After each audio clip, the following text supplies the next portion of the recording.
నమస్తే. కేంద్ర మంత్రి బండి సంజయ్ కొడుకుపైన ఫోక్సో కేసు నమోదైంది. ఈ నేపథ్యంలో తను అబ్స్కాండ్ అయిపోయిన పరిస్థితి. సో ఎక్కడున్నాడు తను? బండి సంజయ్ ఒకవేళ కొడుకు కనిపించకపోతే బండి సంజయ్ని తీసుకొచ్చి పోలీస్ స్టేషన్లో అప్పగించాలి, పోలీస్ స్టేషన్ సరెండర్ అవ్వాలని చెప్పేసి సిపిఐ పార్టీ డిమాండ్ చేస్తారు. సో మాట్లాడడం మనతో పాటు సిపిఐ పార్టీ నాయకులు ఉన్నారు. సో చెప్పండి అన్న, ఏం చెప్తారు? అంటే ఫోక్సో కేసు అయింది, సో ఆల్మోస్ట్ 72 గంటలు అవుతుంది, అయినా సరే తనని ఎంతవరకు అరెస్ట్ చేయలేదు, చర్యలు తీసుకోలేరు, ఏం చెప్తారు మీరు? బండి సంజయ్ కొడుకుని ఆయన తప్పు చేయకపోతే దాచిపెట్టాల్సిన అవసరం లేదండి. బాధితురాలకు 6 గంటల సేపు కూర్చోబెట్టాలంటే ఎవరికైనా తప్పు. నా ఇంట్లో దొంగలు పడితేనే దొంగలు జరిగిన దొంగతనం కాకుండానే దొంగతనం అంటే పిల్లి కళ్ళు మూసుకొని పాలు తాంటూ ఎవరు చూడాలంటే నువ్వు ఈ కేసు పిల్లి లాగానే చేస్తున్నావు.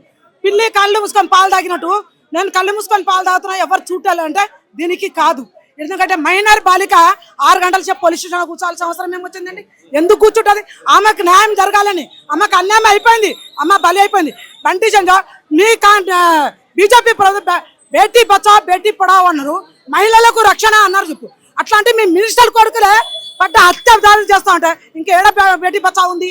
అందుకే మీరు మినిస్టర్ పోస్టులో ఉన్నారు కాబట్టి మీ బీజేపీ పార్టీకి బదనాం రావద్దు, బీజేపీ పార్టీకి ఆహ్వానం జరుగుతుంది, బీజేపీ పార్టీకి మినిస్టర్కు చిన్న చూపు అవుతుంది అనే కేవలం పోస్టు కాపాడుకోవడానికనే ఈ కేసు అంతా తప్పు పట్టడానికి అమ్మాయికరానికి 6 గంటల సేపు కూర్చోబెడతారు.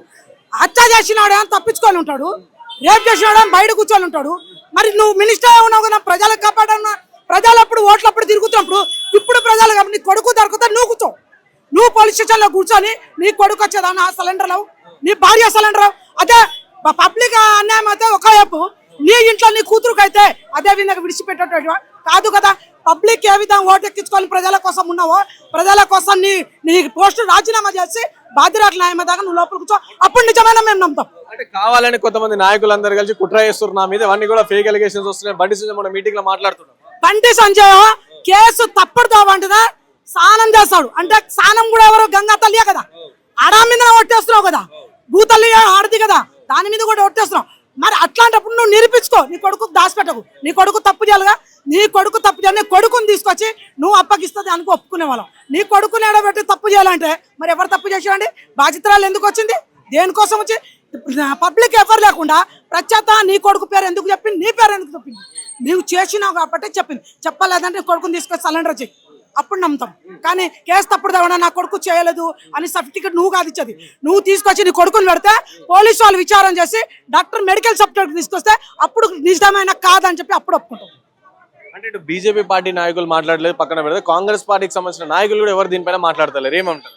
కాంగ్రెస్ పార్టీ వాళ్ళంటే పార్టీ పరంగా కానీ అసలు లెక్కలు చూస్తే కాంగ్రెస్ పార్టీ ప్రభుత్వంలో ఉంది కాబట్టి ఖచ్చితంగా సీరియస్ అయిన యాక్షన్ తీసుకోవాల్సి ఉండే.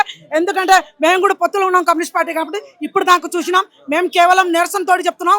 ఎందుకంటే సీఎం కూడా దీంట్లో జోక్యం చేసుకొని ఈ కేసుకు ముందుకు తీయాలి, బాధ్యతకు న్యాయం చేయాలి.